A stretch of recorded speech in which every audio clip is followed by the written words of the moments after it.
Hormuz കടലൊഴുക്കിനെ കുറിച്ചുള്ള സംഘർഷം വീണ്ടും ശക്തമാകുന്ന സാഹചര്യത്തിലാണ് ഇന്ത്യ അതിനെ പൂർണ്ണമായും സ്വതന്ത്രമായ കടൽപ്പാതയായി നിലനിർത്തണമെന്ന നിലപാട് മുന്നോട്ട് വെച്ചത്. പശ്ചിമേഷ്യയിൽ തുടരുന്ന സംഘർഷങ്ങളുടെ പശ്ചാത്തലത്തിൽ ഈ കടലൊഴുക്ക് പഴയ രീതിയിൽ പ്രവർത്തിക്കാൻ സാധ്യമാകുമോ എന്ന കാര്യത്തിൽ ഇന്ത്യയും ഫ്രാൻസും തമ്മിൽ ചർച്ചകൾ നടന്നു. ലോക വ്യാപാരത്തിനും പ്രത്യേകിച്ച് എണ്ണ ഗതാഗതത്തിനും ഏറെ പ്രധാനപ്പെട്ട സ്ഥലമാണ് ഹോർമോസ് കടലൊഴുക്ക്. ആയതിനാൽ തന്നെ ഇവിടെ ഉണ്ടാകുന്ന ഏത് പ്രശ്നവും ലോക സാമ്പത്തിക രംഗത്തെ ബാധിക്കാനുള്ള സാധ്യതയുണ്ട്. ഇതിനിടെ ഗൾഫ് സഹകരണ കൗൺസിൽ രാജ്യങ്ങളിൽ നിന്നുള്ള ഇന്ത്യൻ കപ്പലുകൾക്ക് തടസ്സമുണ്ടാകില്ല എന്ന് US വ്യക്തമാക്കി. ഇന്ത്യൻ കപ്പലുകളിൽ നിന്ന് ടോൾ ഈടാക്കുന്നില്ല എന്ന് ഇറാൻ അറിയിച്ചു. ഇതോടെ ഇന്ത്യക്ക് താൽക്കാലിക ആശ്വാസം ലഭിച്ചെങ്കിലും ആകെ സാഹചര്യത്തിൽ വലിയ അനിശ്ചിതത്വം തുടരുകയാണ്. അതേസമയം ഇറാനെതിരെ കടുത്ത നീക്കങ്ങളുമായി മുന്നോട്ട് പോകുകയാണ് അമേരിക്ക. ഇറാന്റെ തുറമുഖങ്ങളിലേക്കും അവിടെ നിന്ന് പുറപ്പെട്ട കപ്പലുകളിലേക്കും സമുദ്ര ഉപരോധം ഏർപ്പെടുത്തുമെന്നും അമേരിക്ക പ്രഖ്യാപിച്ചു. ഈ പ്രഖ്യാപനം നടത്തിയിരിക്കുന്നത് US പ്രസിഡന്റ് ട്രംപ് ആണ്. ഇറാനുമായി ബന്ധമുള്ള എല്ലാ കപ്പലുകളെയും തടയുക എന്നതാണ് ഈ നടപടിയുടെ ലക്ഷ്യം. ഇന്ത്യൻ സമയം അനുസരിച്ച് ഇന്നലെ രാത്രി 7:30 മുതലാണ് ഈ ഉപരോധം പ്രാബല്യത്തിൽ വന്നത്. ഹോർമോസ് കടലൊഴുക്ക് വഴി ഇറാനിലെ തുറമുഖങ്ങളിൽ നിന്ന് വരികയോ പോകുകയോ ചെയ്യുന്ന എല്ലാ കപ്പലുകളെയും അമേരിക്കൻ നാവികസേന പരിശോധിക്കുകയും ആവശ്യമായാൽ തടയുകയും ചെയ്യും. ഇത് ഇറാന്റെ വ്യാപാരത്തെയും സാമ്പത്തികത്തെയും ബാധിക്കാൻ ഇടയാകും. ഈ നടപടികൾ നടപ്പിലാക്കുന്നതിനായി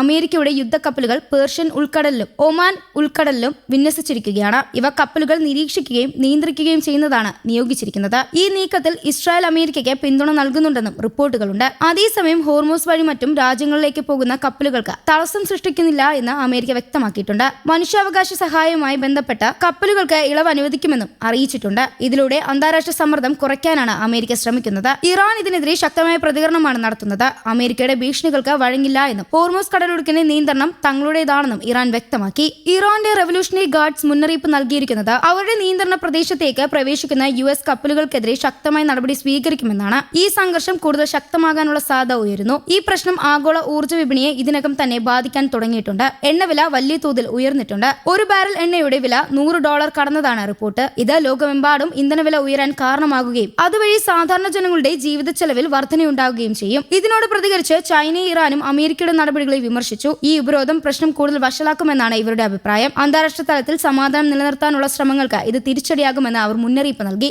ഇസ്ലാമാബാദിൽ നടന്ന സമാധാന ചർച്ചകൾ പരാജയപ്പെട്ടതിന് പിന്നാലെയാണ് അമേരിക്ക കടുത്ത തീരുമാനമെടുത്തത്. ഇസ്ലാമാബാദ് നടന്ന ഈ ചർച്ചകൾ വിജയിച്ചിരുന്നുവെങ്കിൽ ഇപ്പോഴത്തെ സാഹചര്യത്തിൽ കുറച്ച് ആശ്വാസം ലഭിച്ചേനെ എന്നാണ് നിരീക്ഷകർ പറയുന്നത്. ഇറാനിൽ കഴിഞ്ഞ ബുധനാഴ്ച മുതൽ 14 ദിവസത്തേക്കുള്ള വെടിനിർത്തൽ നിലവിലുണ്ടെങ്കിലും ഈ പുതിയ സംഭവ വികാസങ്ങൾ അതിനെ ദുർബലമാക്കുന്ന തരത്തിലാണ്. ഏത് സമയത്തും ഈ വെടിനിർത്തൽ തകരാൻ സാധ്യതയുണ്ടെന്നാണ് വിലയിരുത്തൽ. ആയതിനാൽ തന്നെ പ്രദേശത്ത് വീണ്ടും വലിയ സംഘർഷം പൊട്ടിപ്പുറപ്പെടാനുള്ള ഭീഷണിയും നിലനിൽക്കുന്നു. മൊത്തത്തിൽ നോക്കുമ്പോൾ ഹോർമോസ് കടലൊഴുക്കിനെ ചുറ്റിപ്പറ്റിയുള്ള ഈ സംഭവങ്ങൾ ലോക രാഷ്ട്രീയത്തെയും സാമ്പത്തികത്തെയും വലിയ രീതിയിൽ സ്വാധീനിക്കുന്നവയാണ്. ഇന്ത്യ പോലുള്ള രാജ്യങ്ങൾ ഈ സാഹചര്യം സമാധാനപരമായി പരിഗണിക്കണമെന്നാണ് ആഗ്രഹിക്കുന്നത്.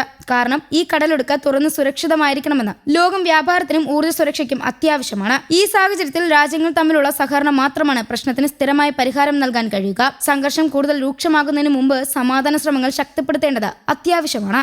News desk Kerala Kaumudi.